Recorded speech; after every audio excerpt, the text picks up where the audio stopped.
I want to welcome you, Rebecca. It's a pleasure to be able to talk to you today. And I know we heard in the beginning that you're a mom with three boys in high school. I want to share that I'm also have three sons. Thank goodness that none of them are in high school anymore. They've moved on. And it was bittersweet, but most of the time I'm pretty happy about it. So, with three boys in high school, I can't imagine what that's like. I mean, really, tell me how you're holding up and how the boys are holding up, and what's their situation as far as their kind of learning platform. We're holding up okay. It's been a lot of togetherness, I can tell you. I mean, summer vacations were canceled, and just any fun didn't happen much.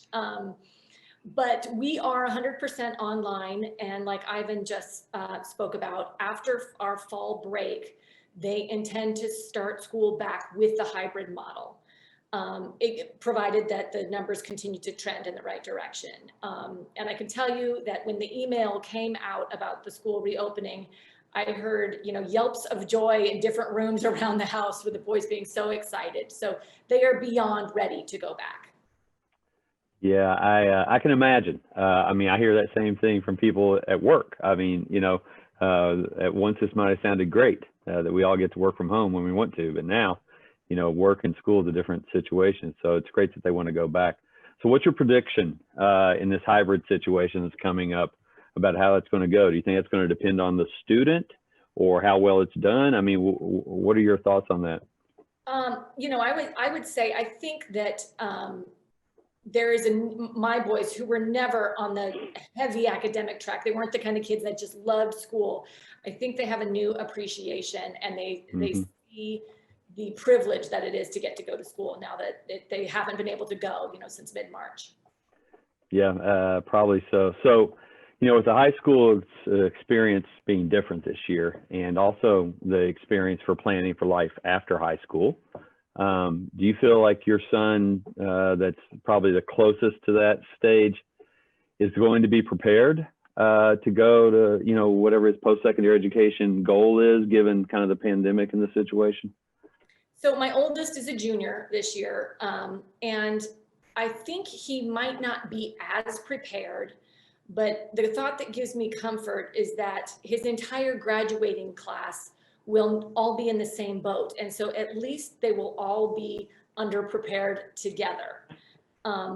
This summer he was turned 16 years old, and he was looking forward to kind of getting that first job. 16 is the age when most employers will hire a kid in high school. And he had a friend who was working at as a lifeguard. He had a friend who was working at a movie theater, and they both thought, I can hook you up with a job. But then the pandemic hit, and there were no public pools, and there were no movie theaters. And I think working your first job is actually a very big contributor to preparing you to go away to college, in addition to academic readiness. So I think that there'll be things in addition to the academic piece that are also going to play a part in kids going off to college with readiness wise. Yeah, it's interesting you say that. As we went out and did this survey, one of the things we found was, if you're looking at grades 10 through 12, the folks who felt like they might be the most unprepared were those students in that kind of 16-year-old range. They were, sophomores, but I know, you're somewhere in that range. And we're wondering why that is, why that finding from those sophomores in kind of that 16-year-old range, felt like they might be the most impacted. So I think it's something else to dig into for sure.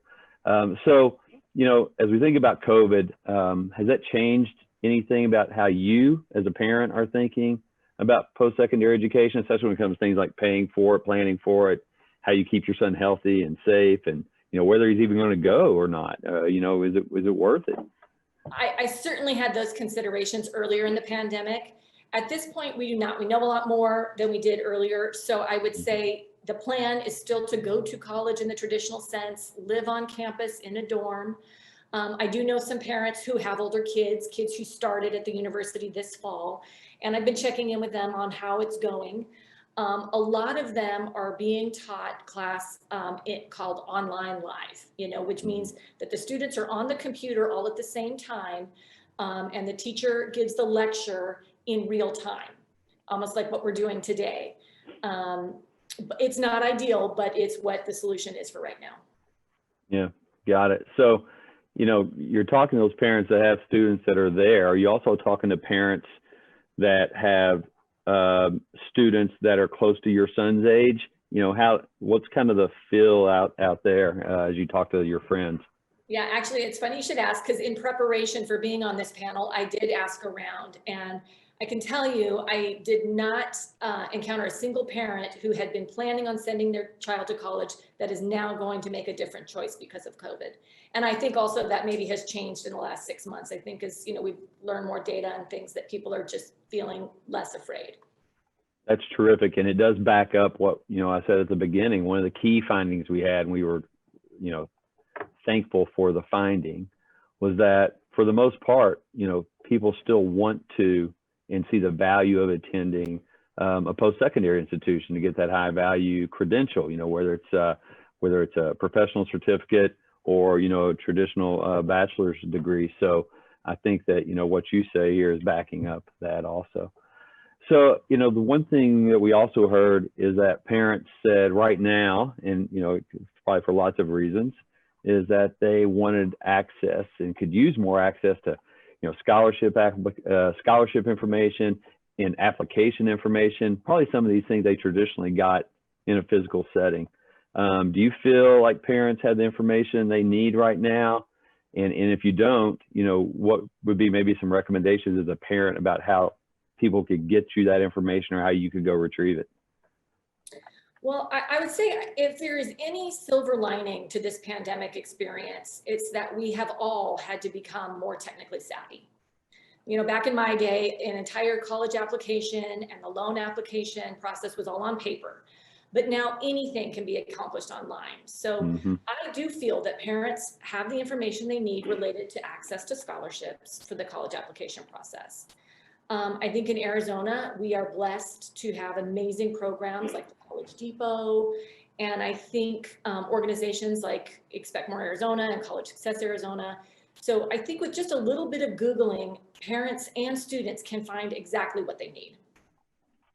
Well, we appreciate the plug, that's for sure. We're very interested in having, students still attend. One thing we found is, we have had some decline over the last year in our FAFSA completion rates, which is the paperwork needed to apply for federal aid. And, one tool that we have is called Ask Benji. And I think we'll probably give some resources on it later. But seriously, for anybody who wants to, you can access this text bot that can help you through your FAFSA.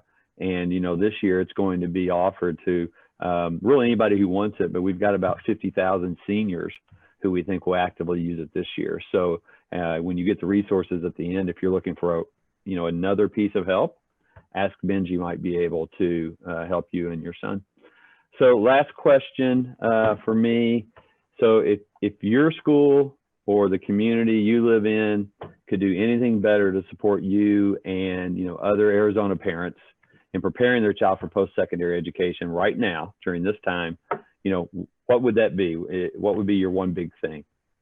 Well, we talked about my older son who is a junior, but when it comes to being ready for post-secondary education, I think I worry about my two younger sons who are twins. They're both freshmen this year. And here's what I mean. When my firstborn went off to high school, we had a very traditional experience, and the school did a very good job placing a lot of the responsibility of academic success on the student, and they sort of cut the parents out. And it was a bit of a shock to the system because, K through 8, you're so used to being involved. But when kids get to high school, parents need to back off and the kids need to navigate it for themselves. And that's not to say there's not a high level of parent involvement at our high school, but there's a real emphasis on student responsibility. However, during a pandemic, teachers are relying on parents to provide that support on the home front. And in the case of my twins, there has been less of a, okay, you're in high school now, you got to figure this out, And so the missing ingredient, as I see it, is just that transition of really stepping into your own responsibility for academic success And unfortunately, I don't have any ideas on what a community can do other than I think the solution is to just try and get back to school in the traditional sense full time. Yeah, that kind of, you know, teaching self-reliance and teaching, you know, people how to use resources that are available, certainly not doing things for them, you know, is a big part of a lot of mentoring programs and advising programs. And so that's really good information and something I hadn't really thought of. And so we appreciate you being on, Rebecca. That was very good information. And I'm going to turn it over to Christine to talk to Nate.